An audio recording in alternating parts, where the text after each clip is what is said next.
Is it just me or was Ultear on some badass shit in this chapter? So, alright, this chapter really dives into the whole timeline situation with time travel and whatnot. And to be honest with you, it really seems very complex. I really hope Hero can piece everything together because, first off, there seems as though there's multiple timelines. There's the one that Future Lucy came from, and then there's the one that Rogue came from because Future Lucy in her timeline didn't have anything to do with the gates, but in Rogue's timeline, she closed the gates.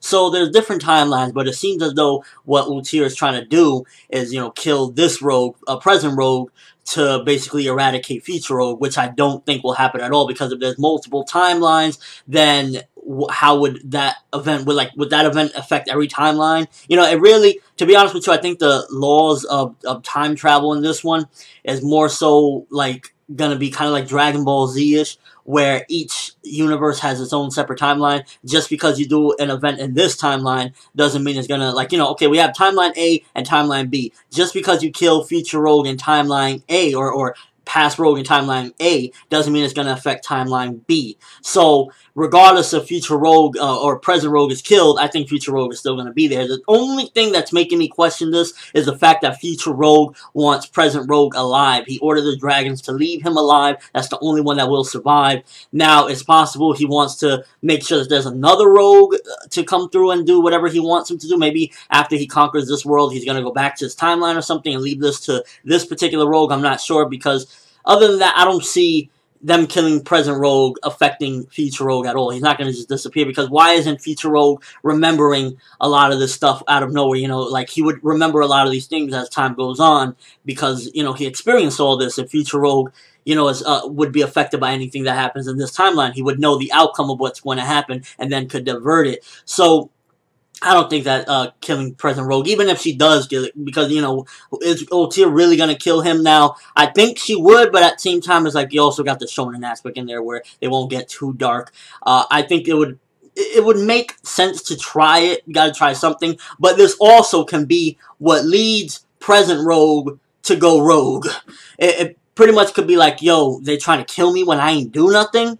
And then it could lead him to becoming evil or something like that. That's a possibility as well.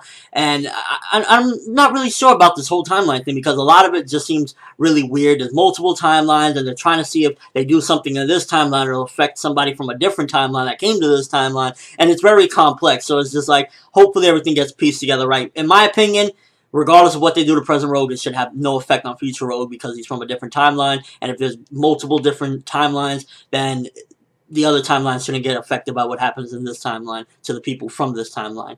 So that's my whole take on that. Now, other than that, the other parts of the chapter, the battling stuff, I'm really glad that the fights, all the dragon fights and everything from this arc, have been so much more quality and so much more lengthy and more detailed, shall I say, than any of the tournament fights. Because the tournament fights, they were real quick, they looked cool, they were they were fun and looked cool, but they had no really large amounts of detail. They were all done in one chapter and whatnot.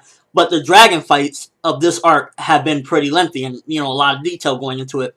And it really just showed that the battles in this arc are a lot more, I guess, important to the series or whatever, because, like I said, the tournament fights, they were going real quick, and this one, the battles are going very lengthy. So, Natsu versus Rogue, in this particular chapter, it was okay, it's cool, whatever, but it wasn't too, nothing really happened for the most part. They just kept on battling onward. The king is fainting. So, there was some slow parts to the chapter for the most part, the stuff with the king basically saying the world is never going to be the same again. It's we already know more or less most of this stuff. It's almost as if the king is recapping and telling us what we already know. So, that particular part of the chapter I didn't really care for. And for the most part of this chapter, I'm just really excited to see what Ultear is going to do. If she attempts to kill Rogue and maybe just hurts him but fails, this could give birth to another future Rogue. So she really has to weigh in her options of what she does here, because if she doesn't kill him all the way, or if he even knows that she's trying to assassinate him, that could get him to go off the deep end. Now, the whole thing with the shadow that keeps talking, future Rogue is in a battle with Natsu right now. Do you really think he has time to pop in the middle of a battle where he's kind of taken by surprise because that dragon is fighting back, and just pop in and say, hey, Rogue, yeah, you're gonna be me in the future? There's a possibility that shadow, whatever it may be, it could be that it's also controlling future Rogue. There's a possibility that could be a different entity in and of itself. It could be that whatever the reason why Future Rogue is evil also could be because of that shadow. So, because it just seems like, yo, Future Rogue's in the middle of a big battle. He's trying to concentrate on the fight. I don't think he has time to be checking up on present Rogue. So there's something there as well. It could be that shadow thing is somebody else controlling everything from behind the scenes. Maybe Zerov, who knows, but there's a possibility of that. Overall chapter, it was an okay chapter. I think 3 out of 5 sounds about right for this one. Not too much happened other than, you know, pretty much we're getting to see that Ultear now is going to try to kill Present Rogue, seemingly.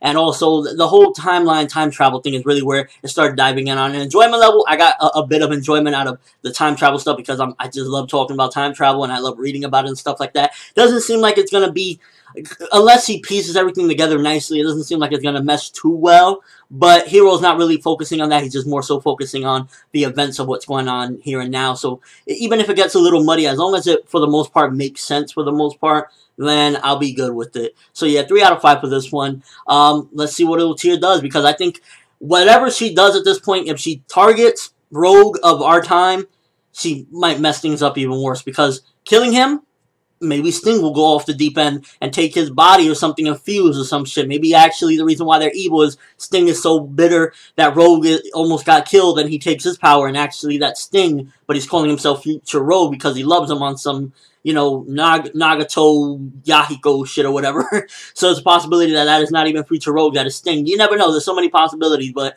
we'll just have to wait and see. Again, let me know what you thought of the chapter. Do you think Ultear is going to target Present Rogue? I think she's going to target him and not kill him, and that could, again, give birth to something even worse, another Future Rogue, which we don't need, but we'll have to just wait and see. But that's all I have for this review. Thanks for watching. Hope you enjoyed. Thumbs up if you can't wait to see what's going to happen next chapter with Ultear, because Ultear is on some badass shit right now. She's the baddest bitch right now. So, I'm ForneverWorld, and as always, people, have an awesome day.